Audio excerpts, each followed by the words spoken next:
Përshëndetje, unë jam Ersi Nishani dhe së bashku nisim sot episodin e parë të podcastit Zërat. Është një ide e nisur mes miqsh për diskutuar, për të shkëmbyer ide, për të reflektuar mbi të shkuarën, por edhe për të paraqitur propozime për të tashmen dhe të ardhmen e vendit nga një këndvështrim i djathtë natyrisht. Një këndvështrim që fatkeqësisht i ka munguar vendit në këto vitet e fundit.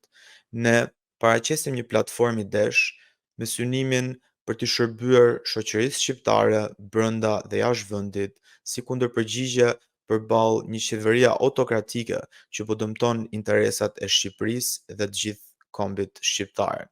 Ne ofrojmë një zë për një brez të ri, i cili vuan nga mospërfshirja dhe menefergizmi i politikave të majta.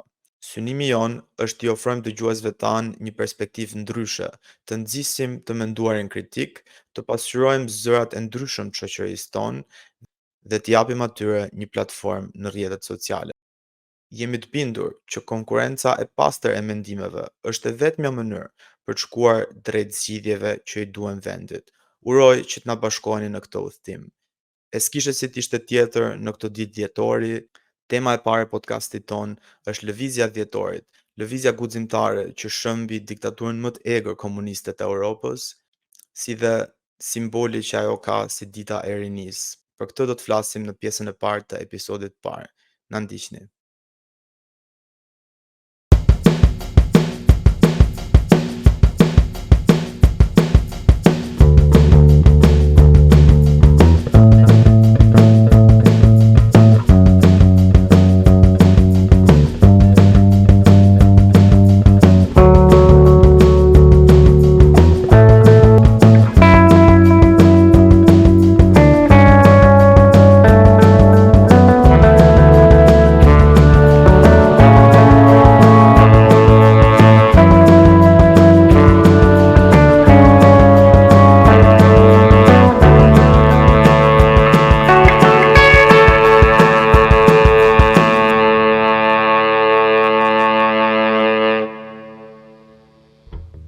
Tani në pjesën e parë jam këtu bashkë me dy nga bashkëautorët e këtij projekti, Melisa Braci dhe Nikola Kjedhi, dhe duam që të diskutojmë pak për momentin që ndodhet Shqipëria tani. Për mendimin tim, Shqipëria tani ndodhet një udhkyq për sa i përket lirisë dhe demokracisë në vend. Kemi një qeveri që është kthyer në një regjim totalitar modern, do thoja, nuk krahasohet me regjimet e të kaluarës, por është një farë neodiktature që po ndërtohet në Shqipëri, ku mungon liria e medias, nuk ekzistojnë zgjedhje të lira dhe të ndershme, dhe le të themi që prindërit tanë janë përballur me këto sfida përpara 35 vjetësh, kanë jetuar deri një farë periudhe në diktaturën komuniste që urrëzua përpara rrjedhjet e 3 viteve, dhe sot ndodhemi përsëri në një situatë njëjtë që opozita nuk ka asnjë mundësi për të shprehur, bllokohet punimet e opozitës në parlament, bllokohet pjesëmarrja në komisionet hetimore, ndryshojnë ligjet zgjedhore apo ligjet territoriale në mënyrë të njëanshme nga Edi Rama dhe qeveria e tij, dhe sot jemi prapë përballë kësaj sfide. Do ftoja si fillim Nikolën, çfarë mendimi ke për situatën që është Shqipëria tani dhe si e sheh trashëgiminë që na ka lënë dhjetori në thënjishit në ditët e sotme? Po, unë do bëja këtë krahasim që ma vu në duke, isha para një jave tek Nova Media dhe titulli ishte Qeverisja apo Tallava. Qa kemi konkretisht dhe qa u nisë shoqëria shqiptare të bënte para 30 vitesh, po themi. U nisë për të ndërtuar një shtet ligjor dhe fatkeqësisht progresi që do duhet ishte bërë në këto 30 vite dukshëm nuk është bërë. Nuk mendoj se ata që e nisën këtë punë në 90-ën mendonin se në 2023 do ishim në këtë gjendje. Që të diskutojë ende fjala e opozitës, fjala e lirë, që të diskutojë ende politizimi i administratës, largimi i shqiptarëve, një largim masiv në gjithë këto vite. Ndaj mendoj se nëse kemi bërë kaq përpara, kemi bërë dhe për shkak të inercisë, për gjithë bota shkon përpara, kështu që dhe neve pak a shumë kemi duket sikur ecim dhe neve me ritmin e të tjerëve, me hapjen e botës. është natyrisht shumë më mirë se ç'mund të ishte në 90-ën për shumë faktor, por çalojmë në ato gjëra që unë mendoj se janë bazike. Në qoftë se ne diskutojmë ende gjithë këto tema. Edhe do me thënë kjo, jemi më mirë se sa 90-ën, do me thënë është e vërtet, se 90-ën ndoshta nuk kishim gjithë mundësitë që kemi tani për të thtu, apo edhe që të krijonim këtë podcast siç e kemi krijuar tani nëpërmjet internetit, megjithëse jetojmë gjithë në vende të ndryshme. Por nga ana tjetër nuk është pak e vështirë që të thush që ka ndryshuar shumë gjëra, se edhe në 90-ën kur u bën zgjedhje para që organizoi Partia e Punës, PD-ja doli siç po del në ditët e sotme, sepse ekzistonte një farë presioni mbi popullsinë, një farë presioni mbi administratën, kështu që Shqipëria ndoshta ekonomikisht mund të zhvilluar në krahasim me 90-ën, edhe nga ana e shoqërisë që ka ecë përpara, por nga aspektet e demokracisë mendoj që jemi prap atje ku ishim. Po, Nuk e di. këtë kisha dhe unë, ndaj të njëjtin mendim.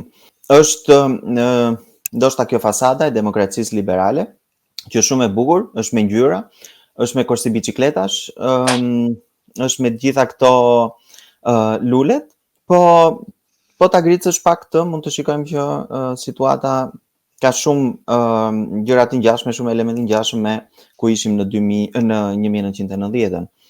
Sepse diskutojmë pikërisht këto gjëra që i renditëm, që tek hapësirat që i jepet opozitës dhe se e përmendim shpesh këtë hapësirat, opozita kërkon të drejtën e vet, hapësirat që ajo ka në parlamente të tjerë, po ne duhet të kuptojmë këtë gjë, që në një shoqëri shumë kohë përpara, njerëzit kuptuan që nuk mund të përgjigjesh të merrnin përsipër të gjithë për të drejtuar një shoqëri të caktuar, një komunitet, një grupim. Sepse është e pamundur të kesh 2 milion njerëz të cilët flasin në të njëjtën kohë.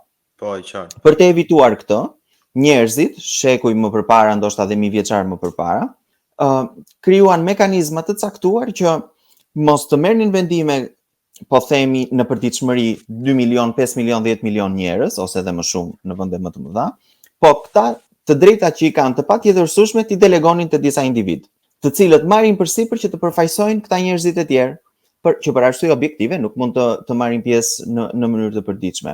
Dhe opozita pikërisht këtë gjë nën kupton. Është delegimi që i bëjnë një pjesë e madhe e njerëzve, po themi kompetencave të tyre, tek disa individ të tjerë që në këtë rast përfaqësojnë pakicën. Ndaj kur ne themi për të drejtat e opozitës, nuk është se themi për të drejtat e këtyre 5 individëve që përfaqësojnë, që janë aty në parlament dhe përfaqësojnë Partinë Demokratike ose parti të tjera. Kur themi të drejtat e opozitës, themi të drejtat e individëve që kanë zgjedhur këta njerëz për t'i përfaqësuar. Ndaj janë në thelb të drejtat e individit, të drejtat dhe liritë e individit.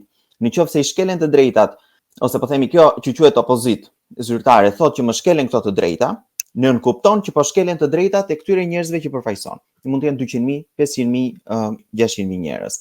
Ashtu siç e përmblodhe bukur fjalimin e kuvendit kombëtar,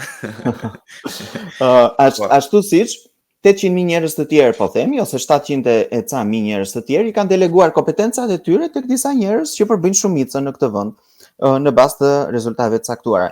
Që mund të jetë shumicë e dal nga një votë e drejtë ose nga një votë e deformuar, ose një miksi të dyjave, deri diku votë që ka zgjedhur, po themi, Partinë Socialiste, deri diku mund të jetë dhe siç thot opozita e deformuar.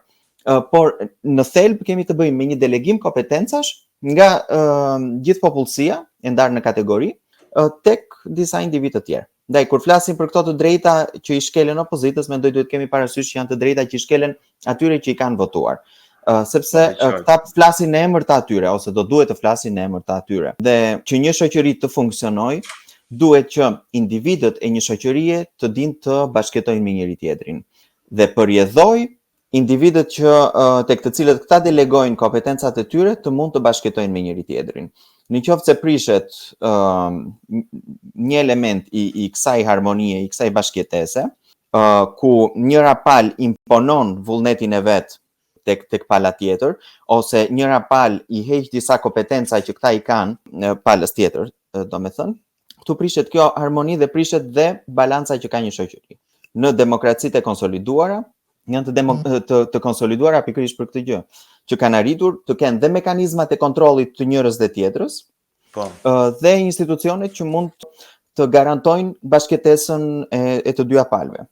Kjo është pak a Po, shumë. ajo që mu më bën pak përshtypje, ose jo që më bën përshtypje, po që edhe më dhem pak është që ekziston një brez njerëzish që kanë luftu kundër një regjimi që ishte regjim i egër, ishte regjim që po t'i dilje kundër të vriste, kupton, t'i internonte me fare fis, ishte një rrezik i madh dhe pati një numër njerëzish që të studentët që jetonin atëherë sidomos në Tiranë që u ngritën protestat mëdha masive për të ndryshuar sistemin dhe ajo që më bën përshtypje dhe më dhem pak është që e para punës një herë ky brez që atëherë luftoi me një armik më të egër që ishte diktatura komuniste e fundit që ishte në Europë, sot nuk e sheh, ose jo të gjithë, po një pjesë nuk e shohin më si të rëndësishme të kenë që t'i dalin kundër regjimit që ekziston, ca janë bashku regjimit, edhe më bën shumë përshtypje se imagjino të kesh luftu me jeta vdekje, sa atëherë ishte për jeta vdekje, të kesh luftu për ndryshuar regjimin dhe tani prap e pranon një regjim të ri. Nuk e di si e shet ti Melisa që njerëzit kanë krijuar një farë apatie në Shqipëri. Shiko, unë kisha një mendim tjetër fakt për këtë. Unë mendoj që regjimi totalitar që ishte më parë në këtë konkurrencë që kishte me opozitarizmin, që ose mund ta quajmë edhe pse nuk ekzistonte, pra me rrymën kundra, zbatonte një fair play, domethënë ai nuk është se ishte siç është neodiktatura e tanishme e Edi Ramës që tenton ta manipuloj kundërshtarin. Domethënë ai nuk tentonte ta manipulonte kundërshtarin, i thjesht e eliminonte. Në qoftë se i dilje kundra, ti e dije se nëse e kundra regjimit nuk kishe një mënyrë manipulimi ose siç mund të kemi tani për shembull kundra qeverisë. Dhe besoj se kjo është një mënyrë se si Rama dhe shumë si ai tentojnë që të vendosin qeverisjen e tyre në diktat. Normal, njerëzit janë të manipulueshëm, gabojnë, manipulohen, ose ka një interes të domosdoshëm për momentin cilin tentojnë ta zgjedhin me mënyra nga më të ndryshmet. Dhe normalisht që duke i ofruar diçka dikush edhe mund të mendoj, edhe pse mund të jetë kundra asaj qeverisje, mund të mendoj se kështu mund të zgjidh problemet e tij. Ndërsa më parë nuk kishte kjo mundësi, pra ti nuk kishe një mundësi zgjedhje, ose do ishe kundra dhe kur ishe kundra e kishe të vendosur se me siguri ose ti ose familjarët e tua do të ishit inekzistent ose në burg. Ndërsa tani është ndryshe dhe mendoj se një nga shkaqet është kjo. Pastaj sigurisht është edhe shkaku tjetër siç the edhe ti, apatia, sepse njerëzit janë të lodhur, disa nuk shohin një alternativë më të mirë në krahët e tjerë, ose disa edhe mund të jenë jo vetëm të manipuluar, mund të jenë edhe të kërcënuar, siç kemi parë shumë raste. Edhe shumë të tjerë e shohin zgjedhjen si largim, siç në problemet edhe të përditshme që tentojnë t'i largohen problemeve të tyre me largim edhe fizik. Dhe mendoj se ky është një nga problemet. Sigurisht është edhe një shkak tjetër që unë mendoj se shoqëria shqiptare nuk ka më atë thirrjen, vokacionin politik siç e kishte më parë. Nëse më parë ishin gjithë shqiptarë që në kafene diskutonin për politik, jo Partia Demokratike, jo Partia Socialiste, tashmë nuk është më kjo ndarje siç ishte më parë. Ose është vetëm për ato pak që kanë mbetur, por nuk besoj. Rinia sot me për shembull, paktën rinia nuk ka më atë përçarjen siç mbase edhe mua mund të më ketë çelluar që ta kem këtë përçarje, por brezat e ri mund të them nga 18 vjeç deri në 18 vjeç e poshtë nuk e kanë më atë lloj. Dhe ajo është mosha faktikisht që duhet të ngrihesh dhe ke guximin më dhe ke temperamentin më të fortë më për të ngritur, siç ishin edhe ato të 8 vjetorit. Dhe mendoj se këto janë disa nga shkaqet. Do me thënë, një nga ato gjërat që unë kisha qef që diskutonim sot ishte edhe ajo trashëgimia që ka lënë lëvizja dhjetore, lëvizja studentore në shoqërinë shqiptare në ditët e sotme. Edhe mbaj mend që para disa vitesh para se të fillonte pandemia, pati një ngritje të madhe të studentëve në protesta në Shqipëri për shkak të ligjit të arsimit lartë. Dhe Po kam ishte qenë një nga pjesë. ke qenë dhe ti ke Unë kam iniciuar organizuar. protestin në Shkodër. Në Shkodër Në kam Shkodër. iniciuar unë. Edhe kishte pjesëmarrje masive, se unë e ndisha në media dhe ishte një nuk e di, më lindi një farë shpresë që brezi jon që jeton në Shqipëri do përfshihej më shumë në diskursin politik, se atëherë ndodhi një gjë shumë interesante, përveç faktit që qeveria atëhershme bëri disa hapa mbrapa, që në ditët e sotme as nuk ka shanse të ndodhi. Pati edhe një gjë interesante që pati një reakcion edhe në opozitë, sepse opozita ishte pak në atë periudhë ishte në gjumë, pa ide, i kishin shtaruar shumë ide dhe nuk thithte më thënë rini, frymëteja dhe ndryshon ca politika, ndryshon ca marrëdhënie që kishin me rinin atëherë dhe pati edhe një reakcion edhe në opozitë që mua m'pëlqeu.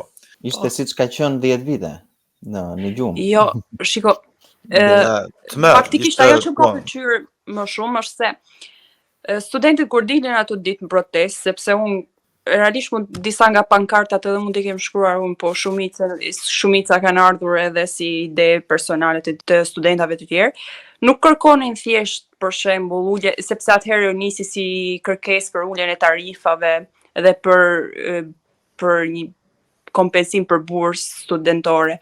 Gjëra bazike që i ka çdo student në Bashkimin Evropian dhe jo vetëm, edhe në vende më të varfra. Po kishte edhe një lloj reaksioni edhe kundrejt opozitës, siç the ti që ishte në gjumë ato kohë, edhe kundrejt, sigurisht më shumë kundrejt qeverisë. Pra ishte edhe pak a shumë politike, në kuptimin jo politike sepse ishte iniciuar nga njerëz që merreshin me politikë, por politike sepse u kërkua në një pjesë dhe drejta politike, ose kishte një lloj ironie tek studentët për klasën që po dirigjonte ato momente qeverinë. Dhe ka pasur disa ndikime, sepse nëse mbaj mend Lindita Nikolla dhe disa tjerë u larguan me atë lloj nga ato protesta. Nga ajo vala. Sigurisht që u arrit qëllimi. Po, e qartë. Po ka një problem se Melisa më duket përmendi fjalën apati. Ose nuk e përmendon, po. Dhe ky është problemi që shoqëria shqiptare ka rënë në apati. Dhe unë mendoj duhet dhënë përgjigje pse domethënë për këtë çështje që të shkojmë drejt rrugës së zgjidhjes. Se pa i dhënë përgjigje kësaj gjëje nuk mendoj se gjendet zgjidhja. Dhe protestat e studentëve ishin një, po janë bërë me dhjetra protesta në këto 10 vite. Dhe unë mendoj këtu qëndron edhe Chelsea sepse ne kemi rënë në apati tani. Në qoftë se ti bën protesta pafund, ngre njerëzit dhe njerëzit janë përgjigjur thirrjes së Partisë Demokratike të Opozitës, në shumë raste. Rasti më i fundit ishte në 7 korrik të vitit kaluar. Po nuk mund të përgjigjen pafund njerëzit, që të vinë aty të bëjnë një xhiro në bulevard, vinë dhe 2 herë rreth rrotull kryeministrisë, këndojnë dhe himnin keq. Nisa, ajo ishte strategjia e krye dështakut që kishim 10 vjet kretar partie, kështu që. Nisa, ajo është gjë tjetër. Po unë po them si e mendon një njeri i thjesht. Një njeri i thjesht mendon këtë gjë. Unë jam përgjigjur thirrjes, kam ardhur në protesta edhe të dhunshme, ka bërë PD-ja për të rrëzuar.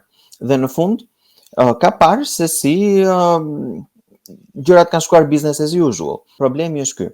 Nëse ti thua, ne jemi në një diktaturë, që është gjëja më e rëndë që mund të jetë.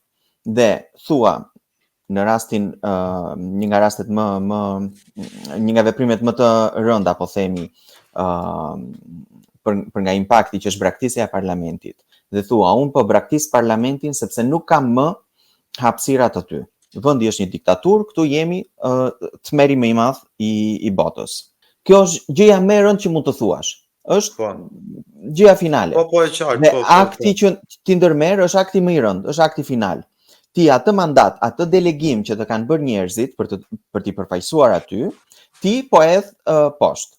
Dhe po thua, unë nuk të përfaqësoj dot më aty brenda në parlament, ku është institucioni i cili është institucioni më i rëndësishëm i një republike parlamentare.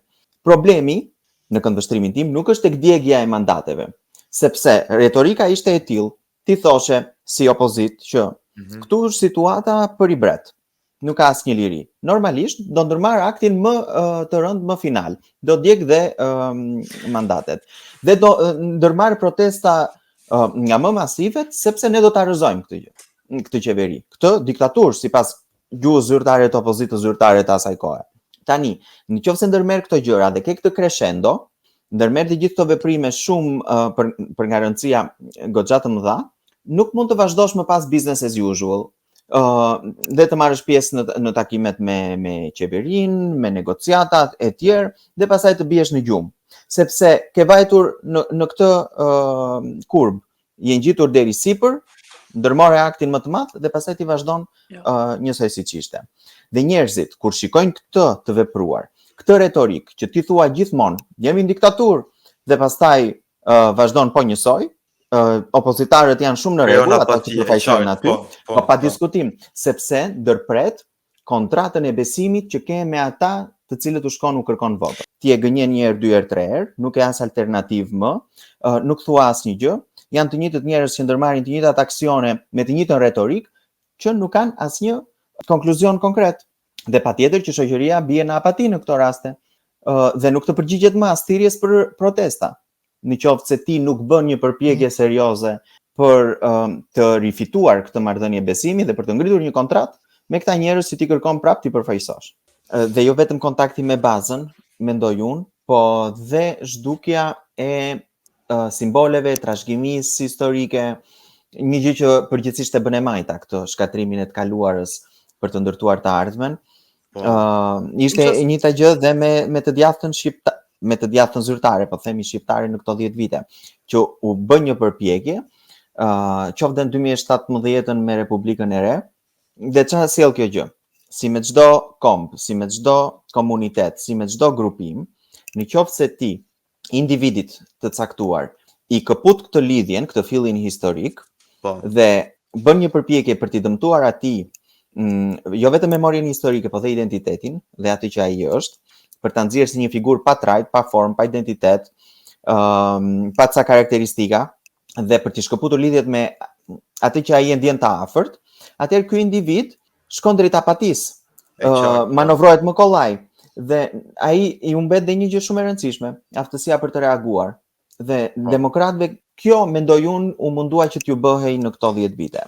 Ti shkatroj kjo memoria historike, ti hiqe identiteti dhe natyrisht që ai nuk do reagonte më pas për çfarë ndodhte në partinë e vet, sepse ajo nuk ishte më e ngjashme me partinë që ai ishte mësuar prej, s'po themi prej 8 dhjetorit, po themi prej datës të themelimit. Dhe ky ishte një problem shumë i madh. E njëjta gjë bëhet edhe me shqiptarët. Në qoftë se ti individit shqiptar, po themi dhe çdo individi tjetër në çdo vend tjetër të botës, i prish komunitetin ku ai jeton, i shkatron trashëgiminë historike. Natyrisht që ai nuk do bëj një përpjekje për ta shpëtuar ose për të ngritur zërin më për këtë. Dhe zgjedh më mirë të largohet, se thot me këtë s'më lidh gjë mua.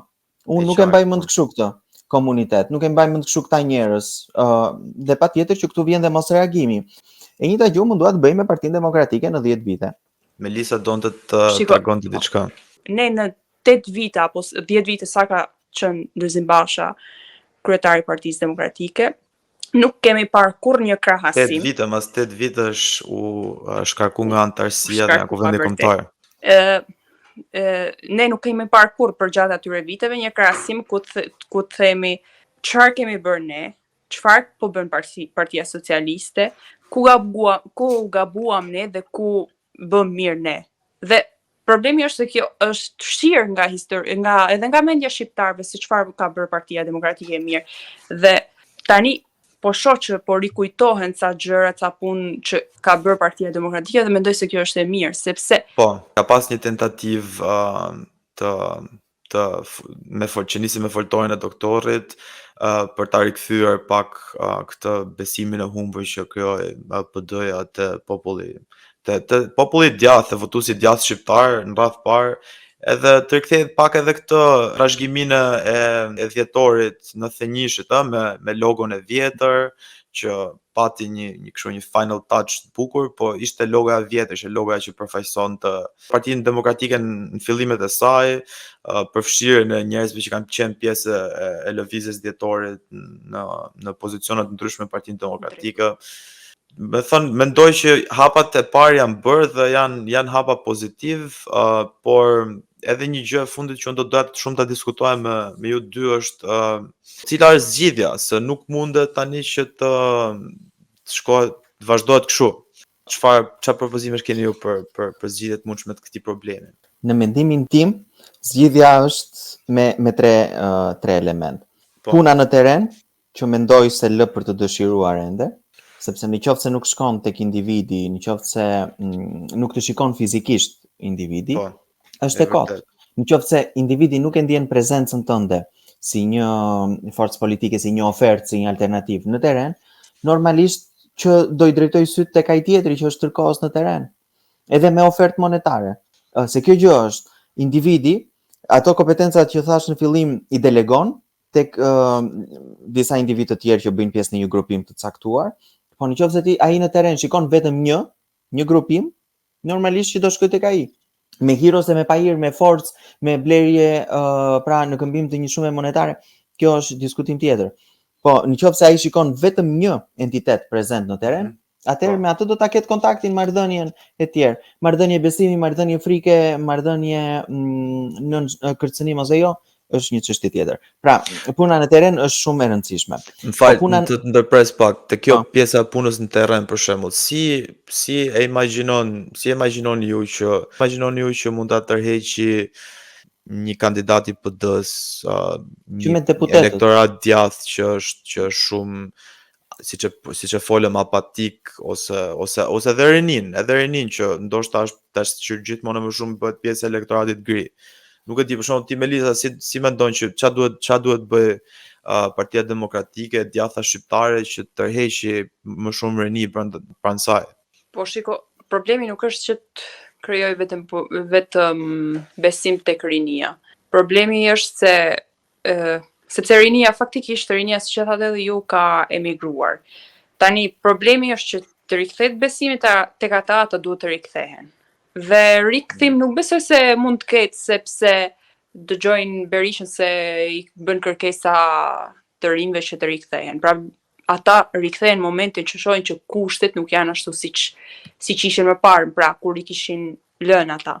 Ose nëse ka një lloj rinie që janë shumë pak që realisht kanë vokacion për të rikthyer demokracinë në vend apo edhe mirëqenien në vend.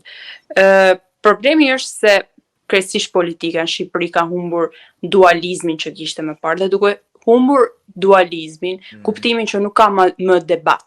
E vërtet. Edhe kur nuk ka më debat, nuk spektator. Dhe ky është problemi, sepse ata nuk kanë më çfarë të shohin. Dhe kjo krijon edhe atë apatin që thoni ju. Sepse realisht ne jemi rritur në një situatë ku dualizmi ishte në kulm, pra kishim Berishën kundra Ramës ose Berishën kundra Nanos, ku ishte dualizmi më i madh. Këtu krijohet edhe çarja më e madhe. Tani nuk ka pse të krijohet çarje, sepse Rama nuk, për shembull, siç kemi rastin e Ramës, nuk merr pjesë fare në parlament, në debatet parlamentare. Fare. Domethënë ja lejon një ministri ose apo dhe një deputeti thjesht që të krijojë ai debatin me Berishën. Unë doja të kthesha pak te kjo e dualizmit, sepse nuk është vetëm thjesht dualizmi i dy figurave të forta që konkurrojnë me njëra tjetrën. Si në çdo treg, nëse ke një monopol, ke vend për abuzim, gjërat nuk shkojnë mirë. Nëse ke të paktën dy entitete që konkurrojnë me njëra tjetrën, konkurenca gjithmonë sjell një produkt më të mirë. Kjo ka munguar, mendoj unë, në Shqipëri në të gjitha këto vitet. Pikërisht kjo konkurrencë idesh, kjo konkurrencë mendimesh, kjo konkurrencë forcash që të jenë të barabarta. Dhe normalisht që në qoftë se ti nuk përfaqëson një grupim të madh, mjaftueshëm të madh që të përballesh me grupimin tjetër konkurrent, patjetër që nuk do të shikoj si të barabartë.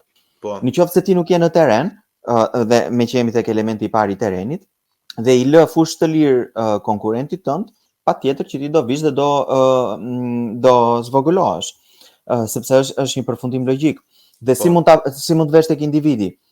Me punë aty, duke shkuar ku është individi, në komunitet, në lagje, tek shtëpia te pallati, në lokal, duke vajtur, duke biseduar me atë, duke i thënë, ore, un kam këto ide. Këtë e bën deputeti, këtë e bëjnë strukturat që janë në përreth, në qytete të tjera e tjerë. Dhe çfarë do i thuash, dhe vim te pika e dytë, që është një doktrinë ideore, filozofike, ideologjike, po doni, për të thënë unë kam këto parime. Në qoftë se ti më beson mua, unë nesër në pushtet do bëj 1 2 3 4 5 gjëra, sepse unë mendoj që Shqipëria bëhet më mirë në këtë mënyrë dhe e bind atë tjetrin sepse këto idetë e tua janë më mirë. Po nëse ti nuk je i qartë për veten tënde, si përfaqësuesi i një grupimi të caktuar, që këto ide funksionojnë, s'mund t'ia shpjegosh atij tjetrit dhe aq më pak ta bindesh atë tjetrin. Pra puna në terren shoqërohet me transmetimin e disa ideve dhe bindjen e tjetrit që këto ide funksionojnë dhe e bëjnë jetën e tij më të mirë dhe natyrisht vendin më të mirë. Që është një gjë që nga me që kemi edhe temën e 8 dhjetorit, është një gjë që nga lëvizja e dhjetorit i ka munguar Partisë Demokratike për qenë sinqert. I ka munguar plotësisht. I ka munguar kjo pjesa e ideologjisë, e shtyllës kurrizore dhe edhe me këtë rast jeni ju dy që keni punu për kushtetutën e vlerave dhe keni bërë një super punë që duhet përmend për gjithë ata që na dëgjojnë. Që Kuvendi i Partisë Demokratike votoi që votoi që ishte një nga momentet më të bukura të kuvendit, duhet të thënë. Po se shumë thonë që nuk ka ide, nuk ka vizion, nuk ka alternativë, po ja ku një parti për herë të parë voton një platformë të tillë. Po. Dhe ka një dokument që është dhe binding, është lidhës. Dhe me këtë rast, edhe për ata njerëz që kanë dyshim që nuk ka alternativë dhe nuk ka doktrinë, kanë rastin tani që ta gjejnë në internet online, ta lexojnë. Ta downloadojnë dhe ta lexojnë. Po, shumë e Po, rëndësishme. dhe njerëzit e Partisë Demokratike duhet të shkojnë te njeriu i thjesht, tek individët dhe ta shpjegojnë këtë gjë. Që nesër në pushtet, sepse këto 200.000 votat e famshme të elektoratit gri, të votuesit të pavarur, pa parti, në këtë mënyrë vinë. Se baza patjetër që do të votojë dhe në ditën më të keqe. 500.000, 600.000 votus. Edhe baza 100.000 më pak. Dhe baza patjetër do një frymëzim. Do një frymëzim. Do një bindje që ti po e bën ndryshe kësaj radhe. Dhe kjo është nga hallkat. Hallka e tretë është kush do ta bëj këtë punën në terren dhe kush do ta bëj shpjegimin e këtyre ideve. Duhen njerëz me integritet dhe duhet një garë reale, në sensin që të gjithë personat që marrin pjesë në këtë garë duhet të kenë sigurinë që vota që ata do marrin nuk do preket. Dhe kjo është shumë e rëndësishme. Kjo garë pastaj prodhon një elitë, atë që thon të gjithë, elita e re me integritet e tjerë, po ajo nuk bëhet me urdhër, ikti se do vi ky tjetri. Ajo bëhet nëpërmjet një procesi të caktuar, që është procesi i garës. Edhe kjo gara, unë e kuptoj rëndësinë e garës, po problemi është që janë tentu disa lloj modelesh garash në PD, se nuk po flasim fare për PS, është parti me histori autoritare, është parti që po aplikon autoritarizmin në Shqipëri, neve jemi gjithë djathtë, duam të forcojmë PD-n dhe djathtë në Shqipëri dhe japim mendimin ton për atë pjesë, për atë pjesë që është pjesa jona. Dhe kjo pjesa e garës është pak problem sepse ka provu PD disa gara, nuk e di, i keni ndjek në disa pa zgjedhje dhe nuk kanë kriju më shumë. Jo, po çfarë problemi ka? Po çfarë problemi kanë këto gara? Kanë të gjitha. Unë nuk po i futem çështjes me të drejtë ose pa të drejtë, po kanë të gjitha hijen e dyshimit që janë gara të manipuluara. Po nuk kanë qenë manipuluara, duhet thënë që kanë qenë hijen e kanë.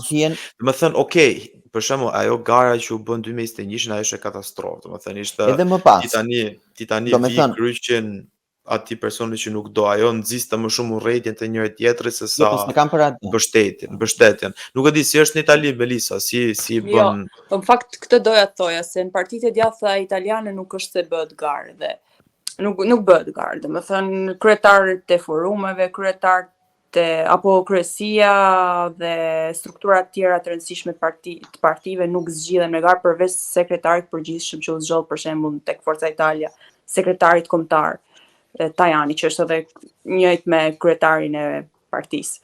Po, domethënë strukturat e tjera drejtuese, siç është kryesia, kryetarët e forumeve, këto nuk zgjidhen me garë. Ndoshta sepse kjo është e vështirë të krahasosh sepse kur flisnim për Forca Italia, domethënë ishte barazim me Berlusconi dhe autoriteti, integriteti dhe pansi aty nuk është se vjeshin ndonjëherë diskutim. Po është e ngjashme me PD, në? Po, është edhe ngjashme me PD-n dhe për këtë faktikisht doja të reagoja, sepse sipas meje, demokratët më shumë do të besonin tek zgjedhja e Berishës se sa tek zgjedhja që krijon strukturat e tij drejtuese. Pra do të thënë më shumë besojnë tek autoriteti dhe tek paanësia e Berishës, se sa tek autoriteti dhe paanësia e kryesisë apo edhe strukturave tjera drejtuese të Partisë Demokratike ose strukturave I bie edhe të antarësisë edhe të njëri tjetrit i bie. Strukturave zgjedhore, sepse ata me Berishën nuk kanë konkurrencë, domethënë asnjëri nuk ka konkurrencë me Berishën tani për momentin. Ndërsa me njëri tjetrin kanë konkurrencë, dhe kur të kesh konkurrencë, domethënë ke edhe këtë hijen e dyshimit. Edhe po nuk e pat e hijen e dyshimit, është thjesht një lloj xhelozie brenda partijake, siç e kanë gjitha partitë e botës, nuk është se është vetëm e Partinë Demokratike, që nuk lejon ta shohësh vendimin e tjetrit me qartë të kthjellët.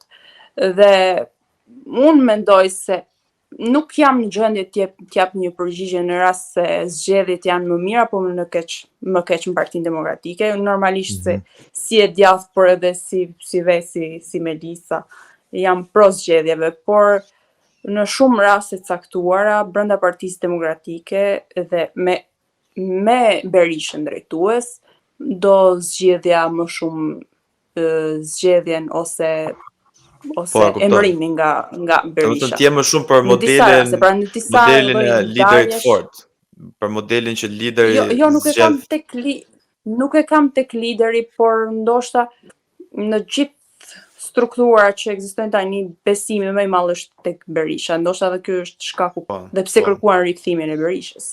Kurse ti Nikola mendon më shumë, dëgjoj pse rikthimin e Berishës nuk e kërkuan që të jetë Berisha omniprezent. Atë as doktorin nuk ka aspiron. Jo, pse nuk mund të vendosi doktori për shembull gjithë kryetarët e gjithë degëve, sekretarët e kudiun. Berisha i vetëm nuk mund ta bëj këtë. Dhe ka nevojë për një ekip që të ngjallë besim. Dhe unë mendoj që është pikërisht kombinimi këtyre tre elementeve, punës në teren, doktrinës, ideve, filozofisë, alternativës që t'i jep, dhe njerëzit të cilët bëjnë punën në teren, njerëzit që janë mediatik, të cilët duhet të jenë struktura drejtuese e tjerë, të dalë nga një garë e pastër dhe meritokratike. Mendoj se kjo do ishte mënyra për të ngritur pikërisht këtë frymën, që më pas njerëzit marrin pjesë në protesta, në mosvenditje civile, të përgjigjen thirrjes së PD-s në të gjitha proceset e saj, dhe në fund të hedhin dhe votën, që është më e rëndësishme sepse gjitha bëhet për ditën e votimit dhe për të ardhur në pushtet, patjetër, një forcë politike atë synon. E vërtet, po. Janë 3 pika shumë interesante dhe janë 3 pika që të treja kanë qëndër një gjë të përbashkët, që është antarësia dhe vendimarrja e antarësisë për gjitha proceset që shoqërojnë Partinë Demokratike, që nga pjesa e votimit të kandidatëve të ndryshëm, hapjes partisë, edhe kjo pjesa e kushtetutës vlerave është shumë interesante, sepse tani është bërë kushtetuta e vlerave, do jetë shumë interesante që të kemi që Partia Demokratike të marrë një feedback edhe nga antarësia në radhë parë se cilat janë pjesë kushtetutës vlerave që ato që antarësia ka më afër, çfarë janë gjëra që mund të shtohen ose nuk e di. Dhe jo vetëm nga mediat, nga grupet e interesit, domethënë, nga grupet e ndryshme që ka mediata, nga gazetar e tjerë. E vërtet, po. Okej, du t'ju falenderoj të dyve ju që e nisëm këtë projekt bashk me këtë pjesë të parë të episodit të parë për lëvizjen e vjetorit dhe bëm këtë diskutim shumë bukur. Tani do kalojmë pjesën e dytë të këtij episodi, ku duam të flasim pak më shumë për sfidat që ka rinia shqiptare. Do ta bisedojmë pjesën e dytë bashkë me disa bashkëautorë tjerë të këtij projekti, që janë edhe pjesë e departamentit për Brain Gained Excellence në PD.